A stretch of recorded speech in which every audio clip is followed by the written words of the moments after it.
really, am I going to stay home or I am not going to vote because I dislike Donald Trump? Donald Trump is different. He may not be who you like. He may not be as conservative as you like, but you know what? He's way better than Hillary Clinton. And it doesn't take a whole lot of mindset to figure that one out. So get your heads out of your butt, stop thinking with your emotions, and start guessing.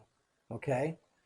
And speaking of guessing, let's go with Donald Trump vice presidential picks. Now, all the pundits, of course, are already looking at who Donald Trump could pick as a vice president. And, you know, watching the news last night, I got to tell you, one that really set me off as thinking that he could very well be a good pick is Newt Gingrich.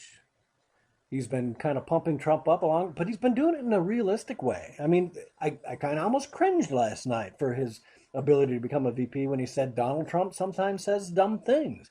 But you know what? That's exactly the kind of honesty that we've seen from Trump. Trump does say dumb things, but at least he's honest about it. He's telling you what's on his mind. You know, that's the craziest of things. So you have to look at that and say, hey, maybe he is one of those guys. Now, some people said Nikki Haley, not a chance. And even Donald said not a chance. You know what? She was as anti-Trump as they come, and this woman is as rhino as they go. Not a chance. And I sent out a tweet earlier today, and I called it my dream team tweet, looking at some of the people that have supported Donald Trump, because you know there are deals being made. This is part of the process. And is it bad? No, it's not bad. This is how you unify a party after a bitter, bitter primary race like we've had.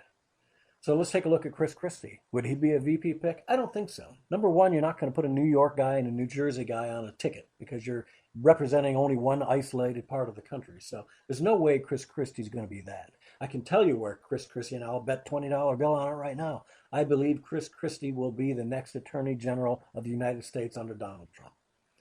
And I think that's a great place to go. I think he's hardcore. I think if Donald Trump wins, you'll see Chris Christie be given the instructions to go after Hillary. And let's make her serve some time or pay the fees or fines or whatever it is that she should have to pay for doing what she's done with her emails and her servers and whatever happened in Benghazi. Let's find out the truth and let's hold somebody accountable. How about Ben Carson? I don't think Ben Carson. Now, the people who are traditionalists will say, well, yes, he'd be a great pick because he's African American. That'll bring in the African American vote. Number one, I don't think Donald Trump is traditionalist. He's not thinking, he's always thought outside the box. So he's not looking at that like Ben Carson. Ben Carson has already made statements of where he thinks he wants to be. And I think we can guess that he's either going to be Health and Human Services or more probably Department of Education. I think you can see Ben Carson being in one of those two spots, and I'm betting that deal too has already been made. How about Rudy Giuliani? I'm guessing that Rudy Giuliani will definitely be in the cabinet of Donald Trump. Rudy has said he's a capable man. He's incredibly smart. He's smarter and learns faster than anyone he's ever met. That's a pretty big statement coming from a guy like Rudy Giuliani. If I had to put $20 down, I'd say Rudy Giuliani is a pretty safe bet for Secretary of Homeland Security. DHS will be Rudy's gig, and I think, again, an awesome place for an awesome guy. Who else do you want to look at? You need to send me, if you haven't thought about it yourself, please send them to me. I'd like to know who your dream team is. Is there a place for Ted Cruz under a Trump administration? Now, despite all the hard words and harsh words between Trump and Cruz, again, I think for Trump, it's all about business. He's playing hardball for the toughest job on the planet, the presidency of the United States. And he did whatever he had to do to win it. I want somebody who's going to fight for my country the way he fought for that office. And so I don't hold any grudges for Donald Trump about how mean he's been or how mean-spirited he's been or some of the things he said. Those were all ways of eliminating the competition. And that's the kind of guy I want as president of the United States, because you know what? The United States is a good country. We help people when we can. We always have, to our own detriment. So it's about time we had a leader who holds us as important, who thinks the United States should be top of the list, because you know what? We're the ones who can be held responsible. We're the ones who are capable of giving to the world and not crapping on it. This is what we can do as the United States, but sinking men can't save a drowning swimmer. And so for us to help other people, we need to be top of the game, top of the list, strong and healthy and viable. And that requires a business sense. You can't do that being $19 trillion in debt. It's just not possible. So you need to take a good look. Now, Donald Trump himself has said, I want to take some of those people that he ran against and beat up, by the way, and put them into a cabinet. Well, I think you're going to see the best and the brightest. How about John Bolton for Secretary of State, or at least a foreign policy advisor? John Bolton, former ambassador, is one of the smartest foreign policy minds out there.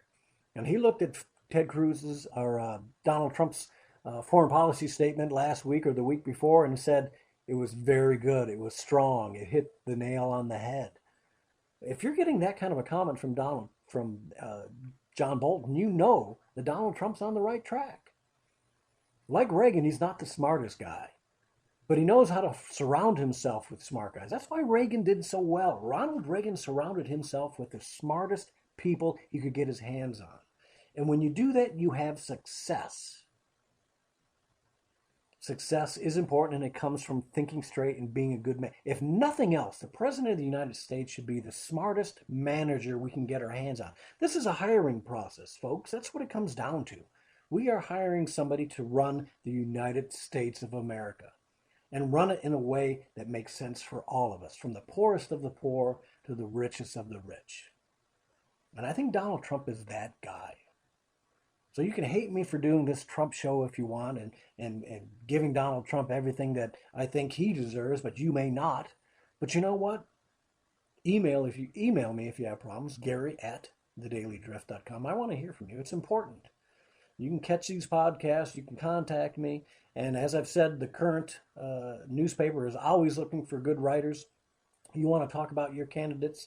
I'd love to see somebody write a pro-Hillary paper to me or article to me, because you know what, I can't imagine what you would say, but it sure would be interesting and fun to read, and I would certainly love to put it in the paper to see what kind of reaction we get from readers. So if you want to get something into the current newspaper, give me a holler. You can reach me, editor@currentonline.com or Gary@thedailydrift.com.